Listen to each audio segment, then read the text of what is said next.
Yisrael Chai. I'd like to ask you at this time to please turn off your cell phones. I am Diane Weber-Biederman. I am Public Relations Envoy for Canadians for Israel's Legal Rights. Israel is under attack. So I'd like you all to please rise, and Goldie Steiner, founder and co-chairman of CILR, along with our special guest, MK Illouz, will lead us in a prayer for our soldiers.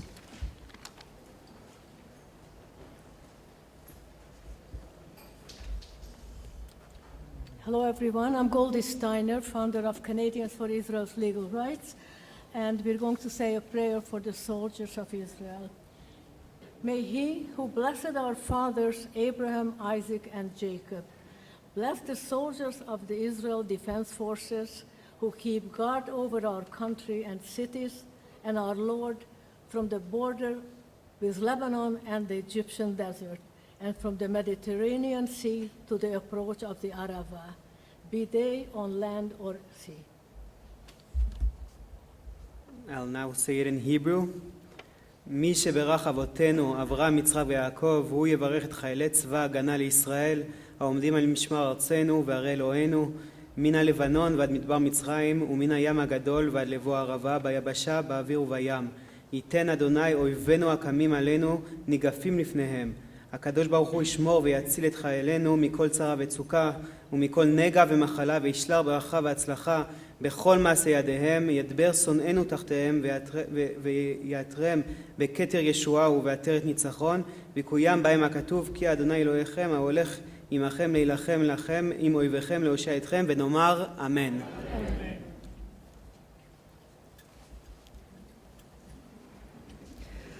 We thank you all for coming, no matter your opinions. Let us remember Lamed Makol Adam, that we can learn from each person's unique gifts and the importance of kavod, of respect, because it assists us in viewing the world through multiple perspectives. I'd like to thank our co-sponsors, our generous donors, and our volunteers who donate their time. Once again, a reminder to please turn off your cell phones. Judaism is steeped in ancestry. My father celebrated his bar mitzvah alone below deck on a ship, the Sicilian, from Glasgow to Quebec, and then made his way to Toronto to family. I've no idea how he did that, and I don't know how he got from Sussex, Poland to Glasgow. When he arrived in Canada, he was given a new name, Alan. My father's Hebrew name is Avraham. My dad met my mom in Toronto. She was first generation. In high school, her teacher told her to change her name because she would never get work in Toronto because Toronto was virulently anti-Semitic. So she became Susan. My mother's Hebrew name is Sarah. Ancestry. I am Devorah, proud daughter of Avraham Sarah, the first two Jews. Before we hear from member of Knesset, Illouz, I'd like to share some important numbers. There are 8 billion people in the world. 2 billion are Muslim, 1.3 billion are Catholic, and 1 billion are Protestant. But there are only 15 million Jews, despite the fact that we have been a people with the same language, laws, religion, and customs for more than 3,500 years. We are blessed now with being able to live back in our legal and historical land, the land of Israel. And we can credit the San Remo Declaration of 1920 for that. There are 195 countries in the world. 50 are Muslim majority. 158 are mostly Christian, which of course includes America. There is only one Jewish country. What do we learn from this? When it comes to Jews in Canada and countries around the world, none is too many. When it comes to countries, Jewish countries, one is too many. And we see that again as our beloved Israel is under attack. We must fight back. Today is a good day. with Member of Knesset Dan Illouz, who will respond to your questions after his remarks. We Jews are renowned for questions, so please write your questions on the paper that was given to you when you arrived, and raise your hand, and our volunteers will quietly come by and collect them. One more thing, please turn off your cell phone. And now may I introduce Irving Weisdorf, CILR's co-chair, who has a few words.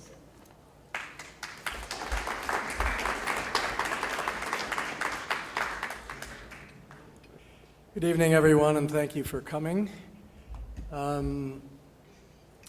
CILR, the Canadians for Israel's Legal Rights, was started by Goldie Steiner and Solomon Ben Zimra in 2008 to remind Canadians and the world that Israel has legal rights in the land that it is on right now.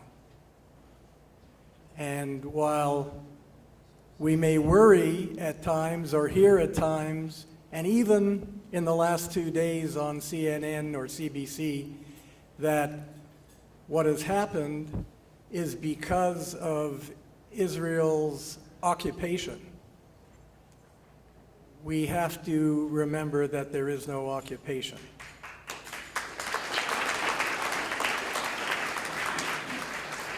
I've been glued to the TV for the last 2 days. And to be honest, I was surprised at some of that good coverage on CNN and even CBC, certainly on Fox. However, I was also shocked that CNN brought Marwan Barghouti to talk about how this is all Israel's fault, this is all the Jews' fault.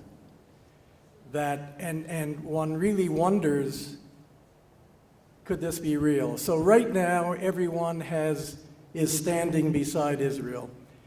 Justin Trudeau, to his credit, came out with a very good statement, as did Pierre Poilievre. Joe Biden did, however, and the Foreign Minister of Canada is already talking about de-escalation. So we have things to do after we leave here. We have to make sure that we fight back. We don't accept others, and some are even in the Jewish community who are already blaming Israel for what happened. How could anyone blame Israel for what happened?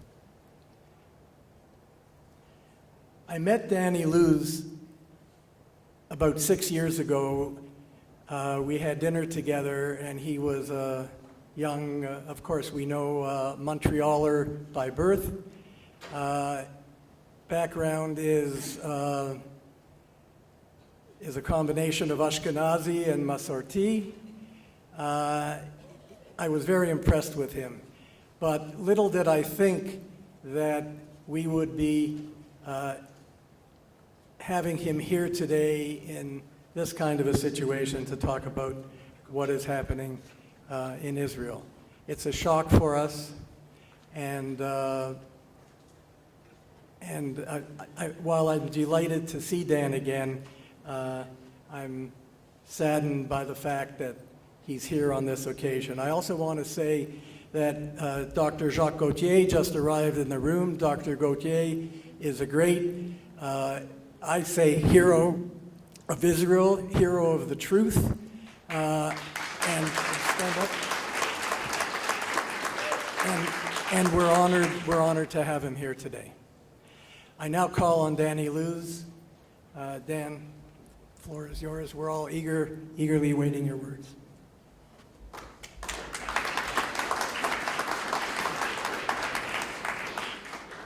Hello, everyone, and thank you for coming.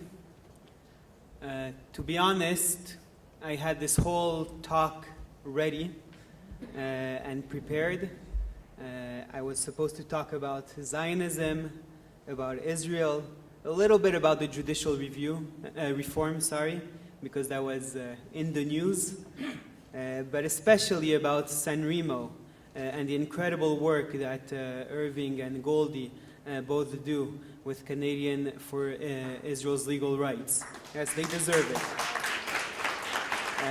And about the importance of San Remo as the pivotal point in which Israel, as Jacques Gauthier researched so brilliantly, has at the pivotal point where we got our legal rights, which are ours up until today, not only on Tel Aviv, by the way, also on Tel Aviv, but also to Jerusalem, Judea, and Samaria, and all of Israel. So I could go on for an hour and speak about this, but unfortunately, the events that happened made me shift the focus together, again, of course, with agreement with the people who invited me, in order to speak about what is happening right now in Israel. Because what is happening right now in Israel is, unfortunately, one of the worst situation, one of the worst few days that Israel has known in its whole history. I think everything changed on Saturday morning, right? Saturday morning is Shabbat, that's true every week, but this week it was also Simchat Torah in Israel. I know that here in Canada it was celebrated on Sunday, but in Israel, those who don't know, we celebrated it one day before, on Saturday. And on a day where we were supposed to go out and dance with our Sifrei Torah in happiness and joy and solidarity, a massacre happened. There's no other way to put it. A massacre happened. 1,000 people, and unfortunately the numbers keep on rising, but right now the numbers are at 1,000 people were killed, several thousands were injured, and what again is probably the worst disaster that Israel has known in its history. The president, I think, of Israel, Herzog, I think said it best in order to try and grasp how bad the situation is. This was the day in which the most Jews have been killed ever since the Holocaust. That's something that takes time to actually digest. I'm not sure I digested it yet. But this is the day in which the most Jews were killed ever since the Holocaust. Other people have pointed out that this is like a whole intifada happening in one day. Intifadas that happened years long, happening all in one day. The destruction is massive and it's very hard to digest. If we were talking proportionally in American terms, we'd be talking about over 30,000 people being killed proportionally to the population. And this brings me to try and speak to you a little bit about personal stories of people that I know. Thank God my family is safe. My wife's family is also safe, although we have a lot of, her brother has been enlisted in the army now. I have a lot of cousins that have been enlisted in the army. I'm sure a lot of people sitting here also have family in Israel that have been enlisted in the army, but thank God my immediate family is safe. But I do want to tell you two stories of people that I knew that perished in that massacre. Because I think it's important not only for you to know their stories, and I think that they deserve to be known, but to also understand that almost every Israeli has someone that he knows. Because when these numbers are so big, that's what happens in such a small and close country like Israel. The first is Ophir, which was the head of the regional council in Sha'ar HaNegev. Sha'ar HaNegev is the area next to Sderot, connecting Sderot to the Gaza Strip, basically. And it was probably the hardest hit of all the regional councils, although other regional councils were also hardly hit, but it was probably the hardest hit. When we heard that there was, first of all, let me go back a little bit. 2 weeks ago, only 2 weeks ago, I visited Sha'ar HaNegev Regional Council, and I met with him, And when we toured the regional council, he spoke to me about his big vision that he had for this place. He told me, yes, Dan, I know that we're right next to Gaza, but I refuse to let death and the closeness to terrorism define how we live. And therefore, that's what he said, I'm building a community that is full of life. He showed me startups that are established right there, that have their offices right there. He showed me gyms and community centers, by the way, a lot thanks to diaspora communities that donate to these areas. He showed me also a university campus that is actually in his area, not a university, a college, sorry, but a college campus that is actually in his area called Sapir College, and the student life that he's trying to create over there. And he showed me how much he's investing in making sure that there is life in this area. He even was very proud to show me bike trails in order to show that he wants to get people to use more bikes instead of cars. He was really trying to make this a normal place with a lot of life. He also spoke to me about an idea he had in order to try and promote cooperation between the people of Gaza and the people of Sha'ar HaNegev, obviously not with Hamas. He had no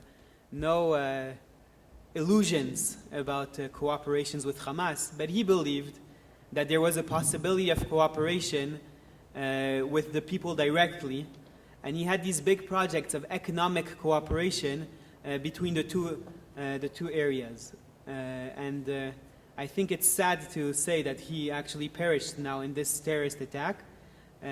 He perished as a hero.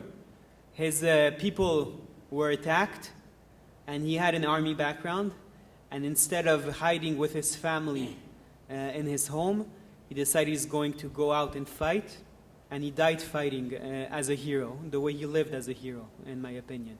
His dream, by the way, was to retire in another 5 years, and I'm telling you this because it has to do with diaspora Jewry. His dream was to retire in another 5 years, and he told me to put his whole life into education of diaspora Jews and connecting them to Israel. I didn't agree with everything with him. He was more on the left, I was more on the right. That's okay. He was a hero, and he died fighting for Israel, and I hope that we can keep his legacy alive. Remember him as we connect people to Israel, and let's try to connect as many Jews to Israel. The other person I want to speak about is Avichai Amsalem. He was the commander of a small unit that was called in for backup as these events were happening. He's the personal connection I have is that he's the brother of one of my wife's best friends. We heard about his passing this morning, and I actually had to give the news to my wife. I did it as quickly as possible to make sure that she doesn't hear it from someone else, because I think it's better for her to hear it from me. She was obviously closer to them because it's for a long time her best friend. Avichai died when he was called again. His unit was called, and as they were going into a village in order to free it from a hostage situation, some Hamas terrorists were hiding in the bushes, and as he was leading his unit, as commanders in Israel do, in Israel, in the army, the commanders are never in the back in order to stay safe. They're always the ones leading in. And so as he was leading, the ambush worked. He and another soldier were killed. Thank God, the other soldiers were able to neutralize the terrorists. They killed them, and they survived. But through his sacrifice and through his leadership, he was able to really save the lives not only of his soldiers, but then his soldiers were able to go on and release the people that they were to release. And so I ask just to remember these two people. Obviously, there's a lot of other people. I'm not making favorites just because they're people that I knew, but I am trying to emphasize that this tragedy is something which all Israelis have also a personal connection to. I see that there's people that want to ask questions. The way that we're doing it,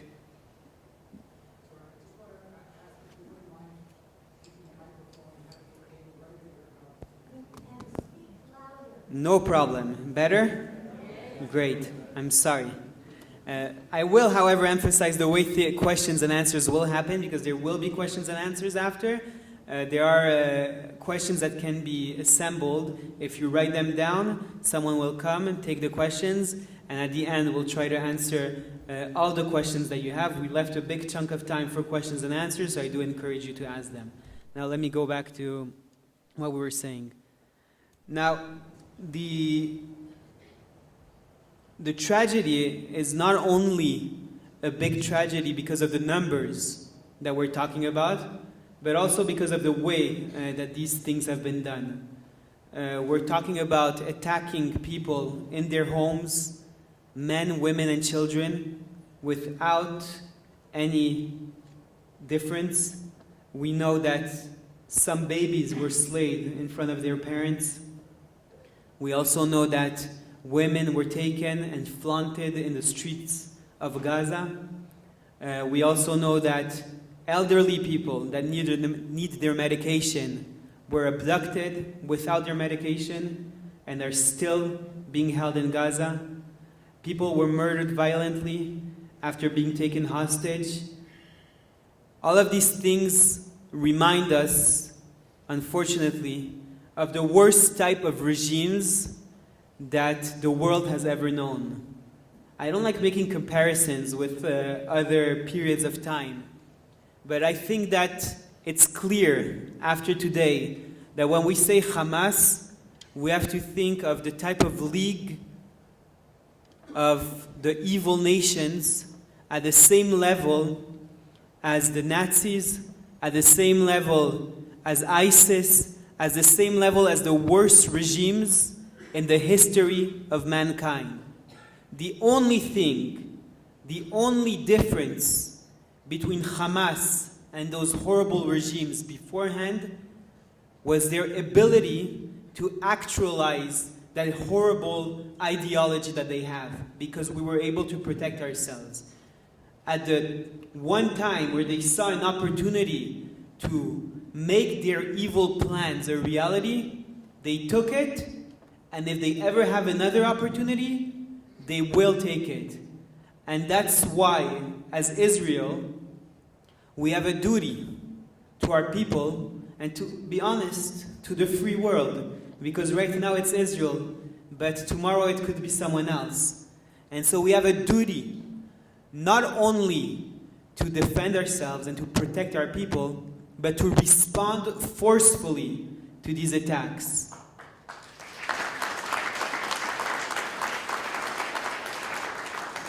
I want to make it very clear. If at the end of this war, and we're in a war right now, if at the end of this war, Hamas does not regret the day it decided to attack Israel, then we failed in our mission. And it will regret. I promise you, it will regret.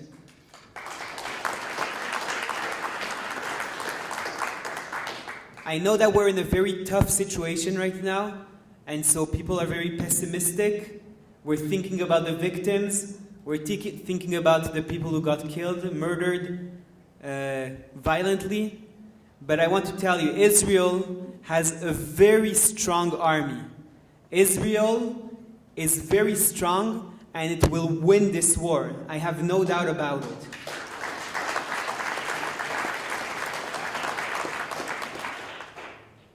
Now, how this will exactly happen, obviously, is not something that we will discuss in public forums. To be fully honest, also, it's not in my hands. I have full trust in the current government. I also joined the Prime Minister in hoping that there will be a unity government that will be established. I believe it will be established in the next 24 hours, if you ask me. I'm not a prophet, but I believe that this will happen because I think that what Israel needs right now is unity. and the people of Israel are incredibly united. I do want to take a second right now to talk a little bit more about this. The people in Israel, maybe if we were having this 2 weeks ago, then we would actually be spending a lot of time about the divisions in Israeli society. But over and over again, we told people that when push comes to shove, and if we are ever attacked, we will be united.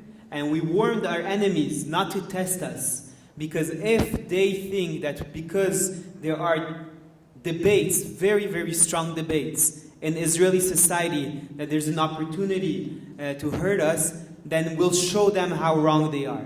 And right now, Israel is as united as it ever was. Do you know what the percentage of reserve soldiers that were called in actually answered the call? You think 70%, 80%? Those are numbers that are usually considered good. 100%? No, you're wrong. You're wrong. More than 100%. Last time I checked, it was 130%. What does that mean? It means that everyone who's called answers, unless obviously there's an emergency, but everyone who calls answers. And not only that, but people who aren't called are asking to volunteer and to join. People are flying in from all around the world. I remind you, this was the holiday season, and so people were overseas. And people are flying in special flights organized by Elal in order to join the army. And everyone is coming to the table. There were talks when we were divided about people refusing orders. No one is refusing orders. Everyone is united. We're united, and when we're united, we're strong. And that's why I'm telling you that we will win this war.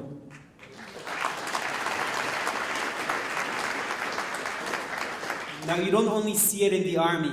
You also see it in everything that's going on right now in Israeli society.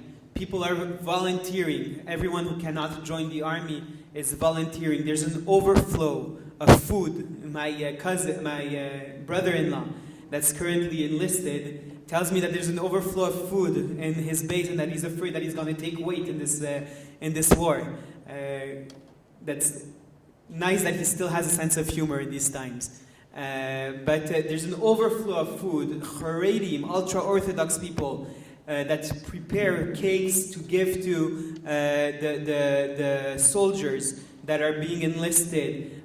People that are helping with transporting soldiers to their base and from their base. Everyone that I know is trying to see how they can help. And I want to say that I feel it not only in Israel, but I feel it here also. I mean, destiny had it that I have to be here right now with you guys. I'm going back obviously tomorrow in order to try and help from there. But since I was here, I'm staying actually in the Novotel in North York. And I saw yesterday the incredible show of support that your community showed with over 15,000 people that came together in order to show support for Israel in these trying times. And this is something that we feel here in Toronto. I think this was, by the way, the biggest rally all around the world. So you guys can be proud of this. I think you deserve to give yourself a round of applause. But it's not only here. Here was the biggest, but it's not only here. There's an outpouring of support in Jewish communities all around the world.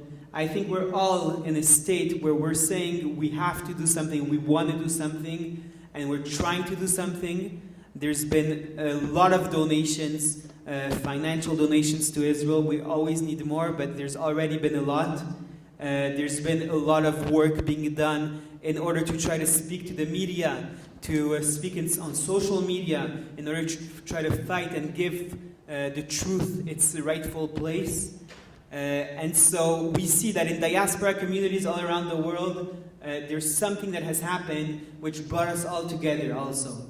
And it's not only in the Jewish community. I think that when we look around the free world, other democracies, we see also an outpouring of support. Irving mentioned Canada and the United States. I think that we can say regardless of one's political opinion, this isn't the time to speak about these things. I think we can say a big thank you to President Biden for his speech today. He definitely deserves it. It was right on. He said exactly what needed to be said. And this is tremendously important strategically. And I want to explain why. The message that Biden gave to the world is that if anyone tries to use the current situation in order to attack Israel when it's weakened and when it's mourning, then they will feel not only Israel's wrath, but the wrath of the American army. And this, being a credible threat by a sitting president, is something that is very valuable at a time when we know that Hezbollah in Lebanon is currently debating whether to join or not to join, and when Iran is very involved in helping it make the wrong decision. Wrong decision would be to join, because I can tell you the way I said about Hamas, if Hezbollah decides to join, they'll regret it much more than Israel will regret. We are a strong army that can also handle two fronts and even more. And if they decide to join, I'm not going to hide the fact that this would make it a more difficult war. It would probably higher the cost that we have to pay as a nation in order to win this war, but we would still win the war. We're ready and for any attack. But still, we'd rather it not get to there for obvious reasons. And so there's a very big value to the international support that has been shown. Now, of course, there's a certain worry that the international support comes when the Jews are weak, when Jews have been attacked, massacred, then there's a lot of support. And at the moment when they start defending themselves and standing up for themselves, then that support erodes. And this is where I think that you come in. Because you, diaspora Jewry, have a stronger voice than we as Israelis have in front of your national governments, which are elected by you. And so they care more about what you say than what I say. And so I want to call on you to be in constant contact with your elected officials in order to make it clear that this time Israel needs to take care of business. And we cannot be asked to stop until business is taken care of.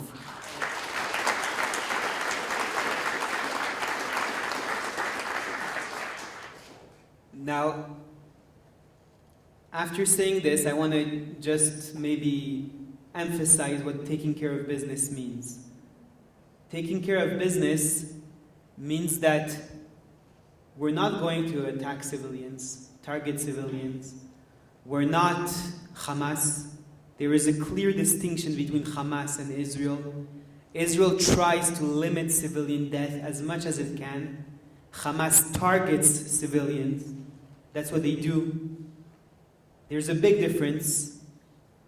However, what we need to do is to attack Hamas in a way that will give a long-lasting message, not only to Hamas, which I personally hope will be destroyed and removed from this world because it doesn't have any more right to exist. I don't think it ever did, but right now it doesn't.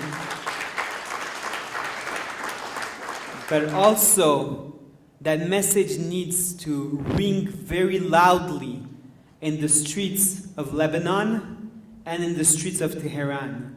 It needs to be a very clear message that the whole world will see. Again, not by attacking civilians, that's not what we do. We'll try to minimize civilian loss. Every civilian that will die, unfortunately, war happens and civilians do die as casualties. Anyone that does, the blood of that civilian is on the hands of Hamas, not Israel, because we'll do our best in order to avoid that. However, the force that of the message that we need to send needs to be clear, not because we like war, not because we like sending messages, and not because we want to be violent. We don't. We hate violence. I can tell you that in Israel, no one wants war. You know why? Because we know that when war happens, then we have to enlist. I mean, I was a soldier up until I became a year ago. I was a reserve soldier up until I became a year ago a member of Knesset. Now I'm not allowed because of a problem in chain of command. If not, I would probably be in uniform right now. We all know the cost of war. We all know that war means risking our lives. We don't want war. We prefer there be no war. But we understand that if we do not give this message, then what happened Saturday will become the new normal. And we cannot afford that. We cannot afford that. And therefore, this message needs to ring very loudly in Gaza, in Lebanon, and in Tehran, and the whole world needs to hear it.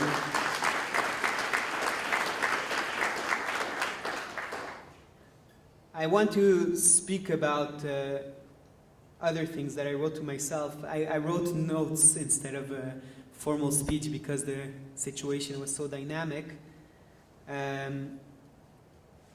I want to tell you about something optimistic also. I mean, before the attacks, there was a lot of talks about peace with Saudi Arabia. And a lot of people have been asking me if I think that the current situation will hurt the prospects for peace with Saudi Arabia. So I can tell you that my personal opinion is that they won't. I mean, obviously it depends. The war is dynamic, and I don't know exactly how the war will go. But at this point of time, I can tell you that Abraham Accord nations, which are very influenced by Saudi Arabia, are in a way that's really historic, are on our side. I mean, they've made even public statements condemning Hamas, which is something which is new. And not only that, but there are also some more private statements, which I want to share with you one of them that I got. I'm the Abraham Accords Caucus chair in the Knesset. And so I'm in touch with a lot of people in the Emirates. And I won't tell you who it is because I'm not sure if he wants his name to be revealed or not. But I got a message a day after the attack from someone very high placed in the Emirates who told me, not only, Dan, this was a horrible tragedy, we don't identify with it. Please do not think all Arabs are this way, which is something I would expect. He also told me, Dan, I hope you take care of business. Dan, Hamas, and people like them are a threat not only to you, but to all of us. That's what he told me. I showed the messages. I won't show them to you because, again, you'd see who wrote it. But to my wife. And she was shocked. She's like, wow, that's absolutely amazing. I mean, it's not surprising if you think about it. It's surprising on the historical perspective. But when you think about it, Hamas, the Muslim Brotherhood, Iran, all these Islamic ideologies are a threat, as we said, to Israel. They're a threat to the Jewish community. They're a threat to the Western world. We said already all of these things. But they're also a threat to Arab countries who want to see the world progress in a better place, move forward to a better place, and not go backwards to the Stone Age. They're a threat to all of these people. And so when these nations, and they include the Abraham Accord nations, and I strongly believe that they also include Saudi Arabia. When these nations see Israel attacked by these types of regimes that are threatening them also, then these people are on Israel's side. They're not on Hamas's side. I even think that you can read between the lines of the Saudi statement that was put out on Saturday night, or Sunday morning, I don't remember anymore, that this is exactly their position. Of course, they still didn't sign a peace agreement with Israel, so I imagine that we would wish for more condemnation of Hamas the way that the Emirates did. But still, I think that between the lines of their statement, you can see that they're very displeased with what happened, and that they do not identify in any way with Hamas. So if you ask me, on a geostrategic level, will Israel's diplomatic standing be hurt by the current conflict? And will processes that started before the conflict, will they be hurt now that Israel is in a conflict? I think that's a strong no. I don't think so. If anything, I think that what history has shown us is that a show of strength by Israel only makes people want to come closer to Israel. And so if we will be strong, act strongly, and do the things that I said that we need to be done, then those Arab countries will only want to get closer to us and not further away from us.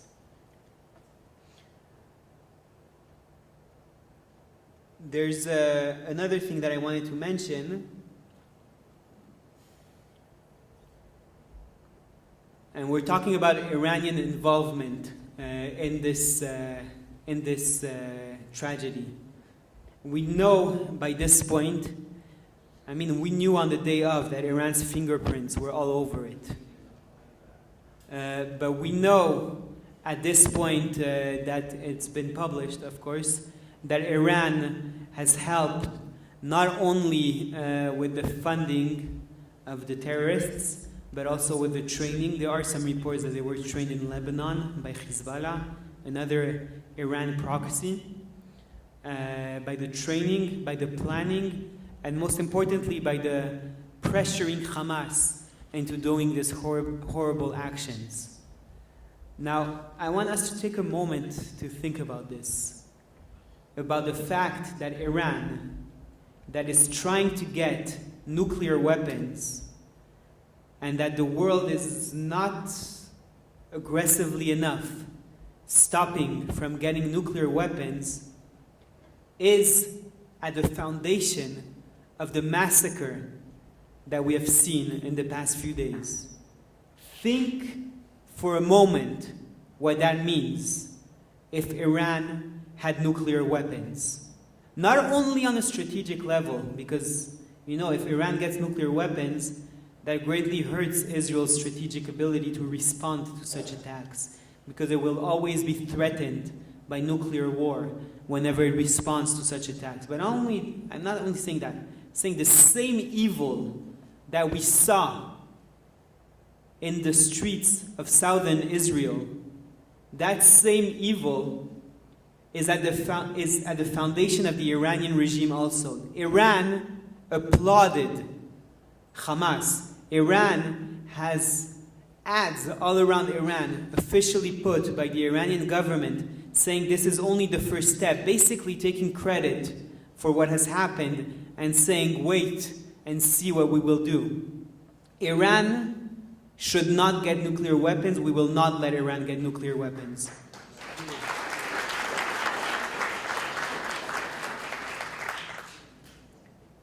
I think the last thing that I would like to discuss before we get questions, and again, I want to encourage people to ask questions, and then who is bringing them in, the questions afterwards? The questions, Goldie? Miles will then bring them in, and we'll address them one after the other. So the last thing I want to discuss is the situation of the abducted people in the Gaza Strip.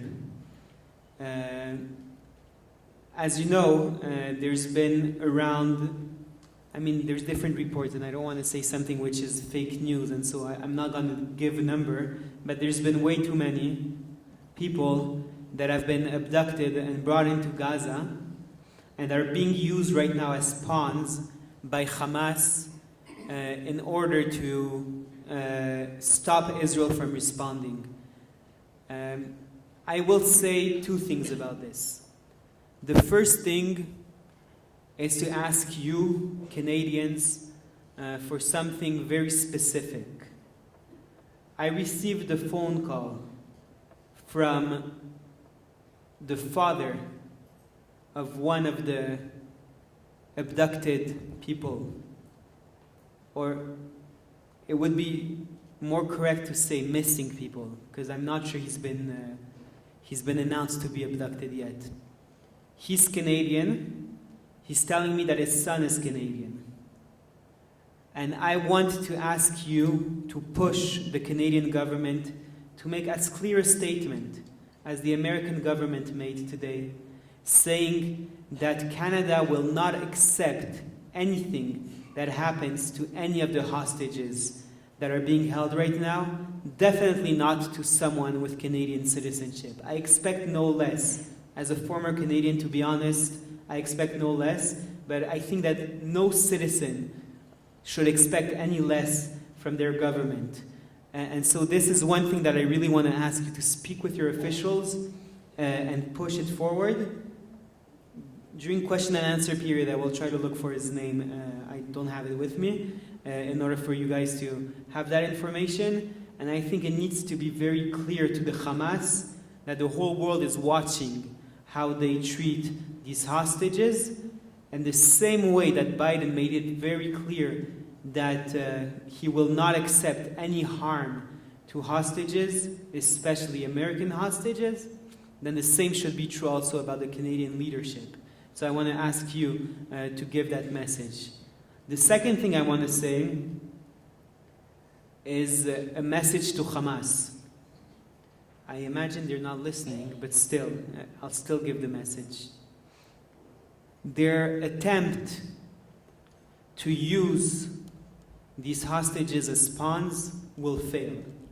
And the reason is simple. We don't have any other choice in Israel. We understand something that's hard to say, and so I hope I say it correctly. We understand that we cannot allow Hamas taking these hostages to limit in any way the response that we give to these attacks, because that would only enhance the incentive that they have to do these types of actions in the future. In other words, we cannot take into consideration threats that Hamas makes on the hostages, and we cannot also take into consideration, as hard as it is to say, we cannot take into consideration the fact that people are being held captive when we attack Hamas. And again, it's hard to say because we value life. Israel values life. We definitely value the life of our citizens. We've shown in the past that we're willing to do everything in order to save hostages, whether it's prisoner exchanges that were very controversial. I didn't approve of them, to be fully transparent and honest. I was against prisoner exchanges that I think led to a worse situation than what it was before, but we saw Israel willing to do these things. And we also saw Israel willing to fly overseas in order to rescue hostages in Entebbe. We value life. We're willing to take risks in order to save our people. However, we cannot allow these considerations to stop the response that we have to give right now to Hamas in order to ensure that these things never happen again. And so this is the last message that I'm giving, just that it be clear that we just cannot. It's not an option for us to let these considerations come into play. I'll just end this talk and then open up for questions with the message that I said in the beginning. Israel has been hit. There's no use in denying it. We've been hit badly, we've been hit tragically. We saw the face of evil, and unfortunately, evil has succeeded in hitting us badly for these first 24 hours where they had control of many villages in southern Israel. We were taken by surprise. I mean, we will, as a member of the Foreign Affairs and Defense Committee, I expect to get answers from the government when time comes to it about how this happened, and I can promise you that I will ask hard questions to everyone, including members of my party, in order to get answers. I can promise that when time comes, we will do these things. It's not the time, but there's no use in denying that we've been hit. However, Israel is much stronger than Hamas, and Israel is very strong And Israel can also deal with many fronts. We spoke about 2 fronts. There's also 2 other fronts that we're looking at very closely, whether it's Judea and Samaria, where things are relatively quiet right now, but that they could end up waking up at any point, or whether it's the Israeli Arabs, not all Israeli Arabs, of course, there's a lot of very law-abiding Israeli Arabs that are very model citizens, but there are also some that have been radicalized, and we've seen 2 years ago that they did start riots and try to help Hamas. Hamas during Guardian of the Walls. They tried to help them from within Israel, and so there are also those 2 fronts. But even if, chas v'shalom, we hope this will not happen, but even if all 4 fronts were to wake up at the same time, Israel's army is strong enough to deal with them. We have a very strong army, and we're going to show the world how strong our army is, because it's right now an existential need that we have in order for the world and for our enemies to remember how strong we are. And they will see how strong we are. And so this is what I can promise you, that at the end of this conflict, of this war, the world will remember how strong Israel is. And I'll repeat what I said in the beginning: Hamas will regret the day that it decided to open this war. Thank you very much.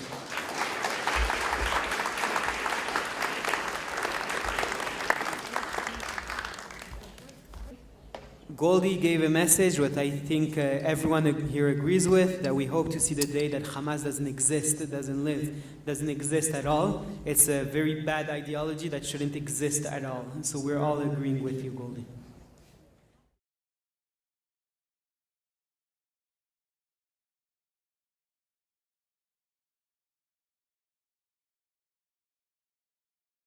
So this is a great question. I'll start by saying that the outpouring of support wasn't just a slogan that I said. I have personally received calls and messages from wide-ranging of people who all want to help, whether it's to donate money or donate equipment or even come to Israel and help. I've had people who are doctors, who have asked to take a leave of absence from their current position and come to replace doctors that have to go to the field. I've had people who have asked to volunteer in the army. Unfortunately, that's not a possibility. You need to be properly trained in order to join the army, and so there's no way to just right now do it. But it does show a willingness. Sorry.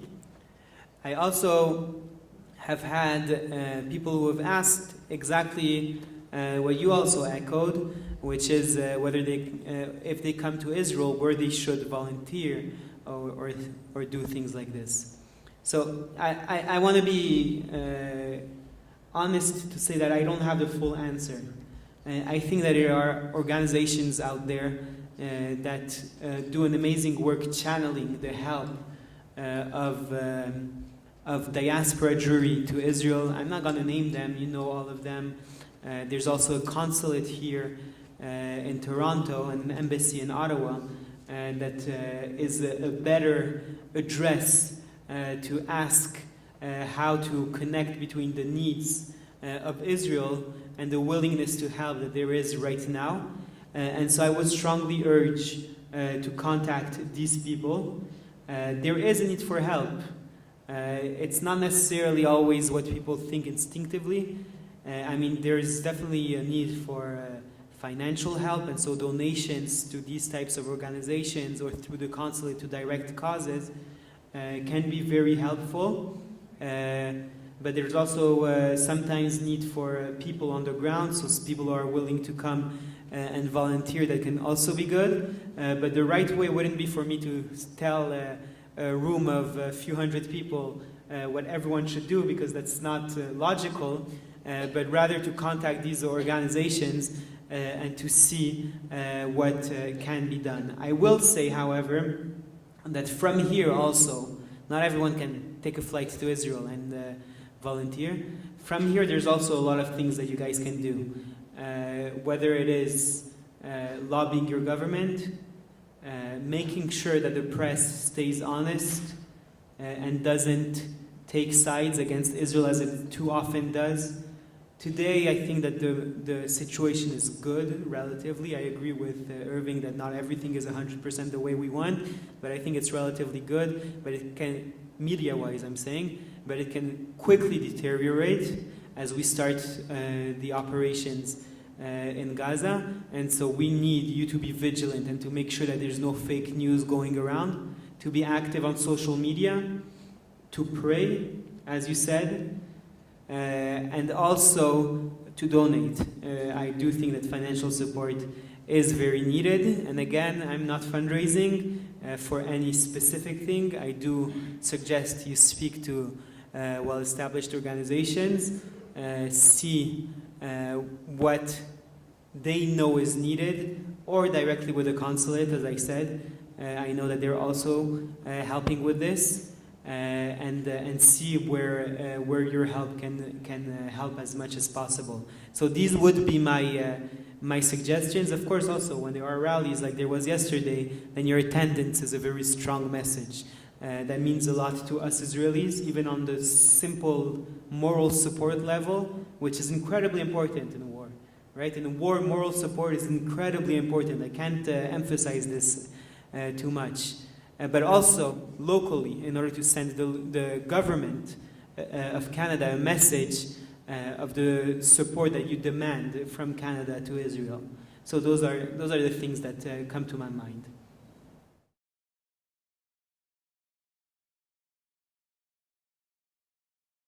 You can appreciate there are questions in the audience about things to which they may not yet be an answer, or things to which you may not yet know the answer, or to which you cannot necessarily speak. But there are a number of questions about how the attack that we saw became possible and what it says about the state of the chessboard. So, for example, there were questions about how blockades were circumvented and how some of these resources were amassed and infrastructure built up in Gaza. And there are also questions about what this says about the confidence or position, for example, of Iran now. If that's the ultimate motivator of the cat's paws through which the attacks are launched, does it suggest that they are already further along in the nuclear program than we might suspect, or otherwise deem themselves secure? So questions about how the perception of weakness or how the perception of opportunity was formed and what that says about the position of some of the antagonists. So you correctly pointed out that these are things that aren't 100% known yet. And to be frank and honest, even if they were known, I probably wouldn't be able to speak to you about them yet. I imagine that with time, they will become more and more known. This is basically what I echoed when I said that in the Foreign Affairs and Defense Committee, I plan on asking tough questions. I think that there was, again, I'm part of the Likud, we're the governing party. I'm very proud to be part of the Likud even today. I think that our ideology is the right ideology. It's not the discussion of it that we have today, right? I'm not trying to make a political discussion. But I do want to tell you that this isn't minimized, but I do think that we have answers that we need to give the people, and I plan on asking the tough questions in committee, which is the right place to discuss these things. And I hope that we get to answers about how this happened. Now, when it comes to blaming specific things right now, I don't want to get into that because there's too many people right now. As I said, Israel is very, very united right now, and yet even if it's very united, you do have that 1% that is engaging in a blame game, those saying that it's because of the left-wing protesters, other ones saying that I don't want to get into that because it's not true. The only people that are to blame for what happened is Hamas. It's the terrorists. The terrorists are to enemies. Unfortunately, you're right. If today we were to go back to normal, as if nothing had happened, then that would be an existential threat to Israel. And that's basically the message that I've been saying in my talk. We need to be incredibly forceful in our response and to make Hamas regret the day that it made this attack. That's the only option.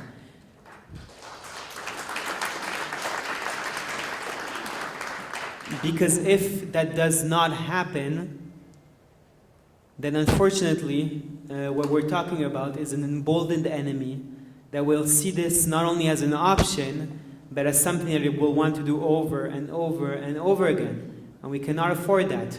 And therefore, the answer to your question will depend on our response. Will they be emboldened at the end of this process, at the end of this war, or will they be weakened?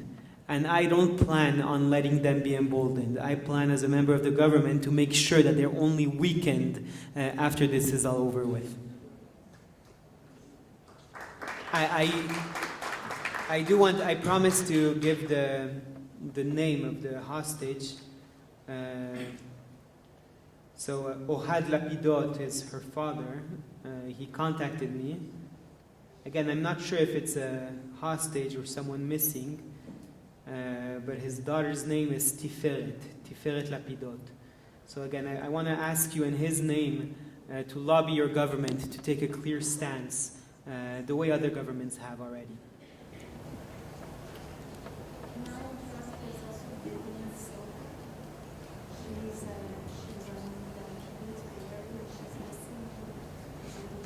And she's also Canadian? So here, two people. It's Vivian Silver also, a second hostage, which again, this is information I'm getting right now. And so a second reason to lobby your government to take a clear stance and to make it clear to Hamas that there will be repercussions also when it comes to Canada. Not only within Israel, but also when it comes to Canada, if anything happens to those hostages. Yes? So thanks once again, and there are a group of questions around what you might call the quagmire scenario, or the issues around that. So people have asked what the length or consequences of ground incursions that may be necessary might be, to the extent that you can speak to it, and also the defenders of Israel have long pointed not only to the difference of method pain that we're feeling. However, in the past, Israel has gone beyond international law, way beyond international law. By the way, I'm an international law lawyer, trained at McGill. So, and we have another one here. So, not trained at McGill, but another international law expert. And so, I think that you'll agree with me, and that Israel did beyond what it needs to do in order to try to minimize civilian casualties, in order to minimize humanitarian needs, and in order to try to pinpoint its attacks on Hamas. What I am hearing right now in Israel is that while we will abide by international law, and it's important for me to keep on emphasizing that, there might be some of the leeway that we gave in the past that will not be given this time around. Again, not because we like hurting innocents, we do not. We hate doing it, but because of operational needs.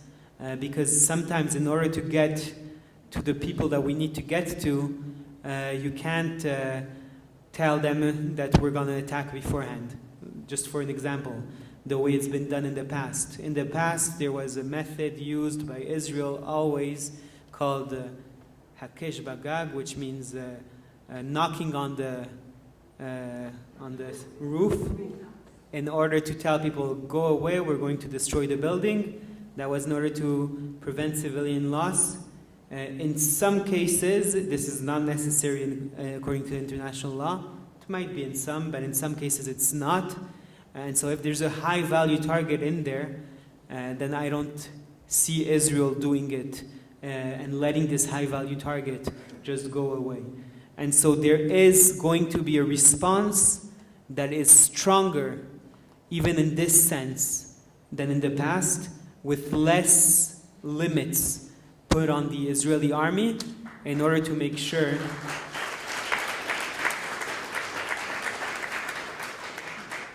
Thank you. I do know that you're applauding not because it's something, again, it's not because we have a feeling of vengeance or because we want violence, but it's because we want Israel to succeed and because we want the IDF to be able to do its mission.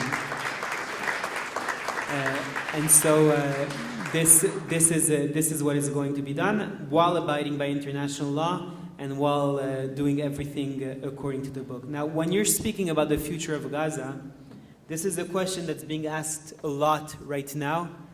And to be honest, I don't think that the Israeli government has taken a stance yet about this.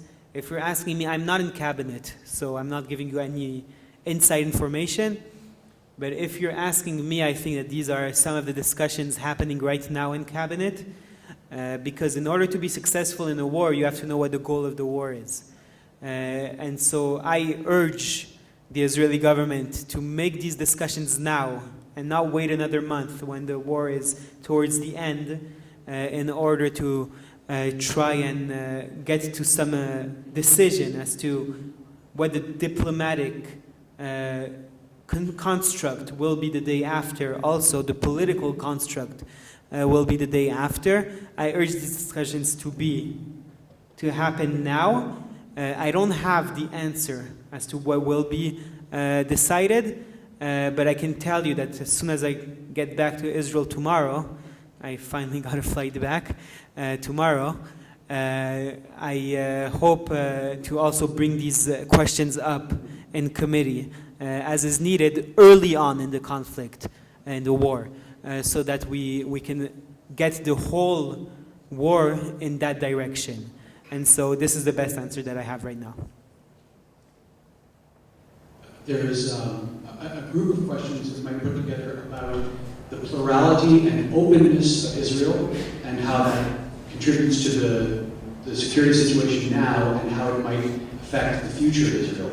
So people have asked about the loyalty and participation of non-Jewish groups within Israel. Are they likewise mobilized and motivated the same way as the Jewish population? And also there were questions about whether there's been too much openness. So for example, the sort of spy novel revelations about means and intelligence techniques at the disposal of the state as that openness and transparency, so to speak, of Israel created liability. And the questions culminated in a question about how you think Israel may change in the future as a result of all this. Will Israel look different at the end of this war and the repositions that happen as a result? So Israel is very proud of its diversity. We're proud of the fact that everyone in Israel has civil rights. We're still proud of it. That didn't change. I think that your question, the spy novel things right now are just rumors. I've heard them also, but they're only rumors. And in a time of war, it's very important to be careful with rumors and fake news. And so I wouldn't go down that path, at least not until something substantial, some evidence is shown. So I don't think that anyone gave information from within to Hamas. I don't see any reason to believe that. There's no evidence to that. But having said that, there is a fear that radicalized parts of the Arab population will start rioting against Israel once the response starts, as I said in my talk. And that fear is something that we're considering. It's something that we're ready for. Last time, by the way, we were taken by surprise. 2 years ago when that happened, we were taken by surprise and we weren't ready. This time we are ready. There is some programs in place, military plans, so that if that happens, that we'll be able to keep our security. I do want to stress, though, that we're not talking about all Arabs. We're definitely not talking about all minorities. The Druze have come out in big numbers also to rejoin the army and fight side by side with Israel. Even some Arabs that I, on a day-to-day basis, completely disagree with, and yell at and think that they're very bad representatives for their people. To be honest, I'm being completely frank with you. But they actually stood up and said the right things and called for their people not to join and said Hamas cannot be the representation of their people because that would be very disgusting to themselves as people to be associated with Hamas at this point. And so they've said the right things. And so I do have hope that these types of statements contribute to no uprising within the Arab towns inside of Israel. But there's no guarantee, and we're ready for every scenario, hoping that they don't actually come into fruition. So Diane will cut us off whenever we need to stop it, but perhaps there's time for at least one more question, which was about the pressure or efforts that can be brought to bear on behalf of the hostages. So you emphasize the importance, for example, of Canadian citizens to turn to Canadian representatives, forcing to insist that there be no incentives or rewards for maltreatment of hostages, indeed high cost for anything that's done to the innocent. There's a request from someone who mentioned that they have family members who've been kidnapped, asking about what other organizations or outlets should be involved, and they ask, for example, should the Red Cross be contacted on behalf of the kidnapped or the hostages? Listen, I think it can help. There is one thing which it's such a hard situation that there's some things that are hard to say. There is one thing that I ask, it's almost unfair to ask these things of the families of hostages, but still I'm going to do it because I have no other choice. And it's that the pressure not be pointed at Israel, but be pointed at Hamas.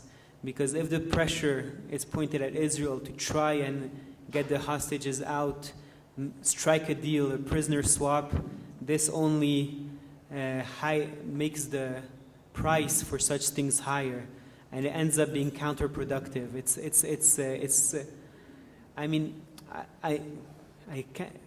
hard. Sorry, but it's hard to talk about these things. But even when the families of hostages go on the news and cry and these things, obviously I don't blame them. I'm in no way. I hope it's not misunderstood. But there is also some backlash from these things, and so I hope that the pressure is directed at foreign governments who have foreign people also there. That the pressure can be, yes, directed to the Red Cross and these places, in order for it to also be effective and constructive, and to help get them back also safely, and not chas v'shalom backfire, even though the intentions are pure. And that's it. I just cannot end with such a negative thought, so I just wanted to tell you guys really, again, Israel is strong. Israel is a miracle. Israel is something that 75 years ago was established, but 80 years ago was just a distant dream. And so we're in hard days, but in a historical context, we're in an amazing period. And so we'll fight the good fight, we'll be strong, but we should also stay optimistic. Thank you.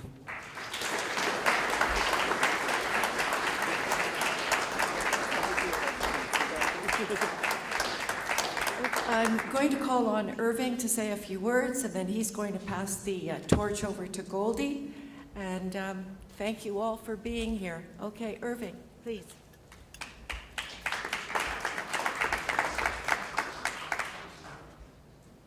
Before I proceed to thank Dan, there's somebody in the audience who I want to introduce. Mirza Ishmael.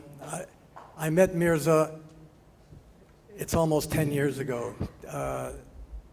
Mirza was the head of the Yazidi community here in Canada. As many of you will remember, the Yazidis were attacked by ISIS on Mount Sinjar. There was a bloodbath. Hostages were taken, very similar very similar to what we have seen in the last few days. Mirza, would you please stand up?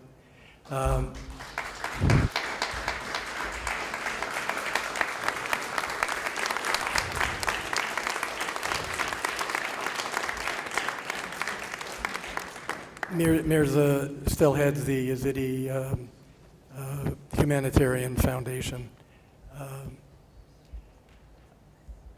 This has been an incredible few days, and I want to thank Dan. I want to thank Dan for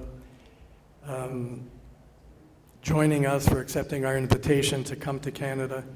There's something about hearing a Canadian talk about these things that is different than hearing other politicians. I didn't introduce Dan and all his credentials initially, but as Dan mentioned, he's an international lawyer. He studied at McGill. He was on the Jerusalem Council. He wrote a wonderful book, which is out of print. I hope you get it back into print very soon. And we really want to thank you for your honest insights and feelings and all the things you shared with us today.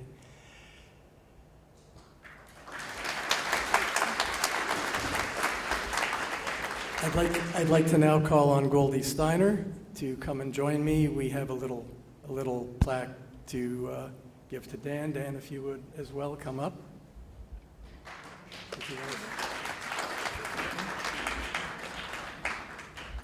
First of all, I would like to thank everyone in the audience for coming out and spending your time. And I'm sure you think your time was well spent listening to Dan. And we hope that you leave with a more enlightened, more informed, and more invigorated in the hope that we are going to win, we're going to survive. It's a hard time that we're going through, but we're going to live through it. And thanks to people such as Dan, and I thank you very much, especially for staying over in these very difficult times. Apart from that, I would like to give special thanks to Dr. Jacques Gauthier, to Rami, and I don't know your name, sorry, for making this special effort to be with us. We appreciate.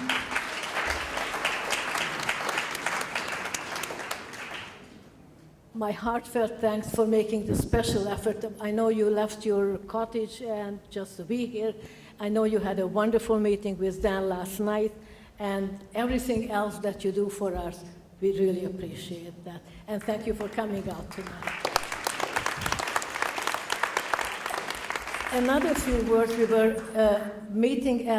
had a meeting with Dan and a few leaders of the community at the consulate, at the Jewish consulate. I was handed a note by Andrea Spindler there is a collection being made, apparently an airplane is coming in to collect goods to take back to Israel. I don't have much information on that, but you can inquire either at the consulate, and after the meeting, after this lecture, you can consult with Andrea, who is here in the audience, and she will be happy to inform you what you can do at this moment to help the Israelis. And last but not least, I hope you realize that we are facing the future Prime Minister of Israel, and I hope you will all give your votes for him when the time comes. And in appreciation, Dan, I would like to give you this, we would like to give you this certificate of appreciation from Canadians for Israel's legal rights. It's an award to member of Knesset, Dan Illouz, for his continuous efforts for the benefit of the state of Israel. Hazak, Hazak, v'nitzhak. Thank you so much. We forgot, we still have to sign it. So before you go, I'll see you tomorrow and we'll have to sign the certificate. Thank you very much.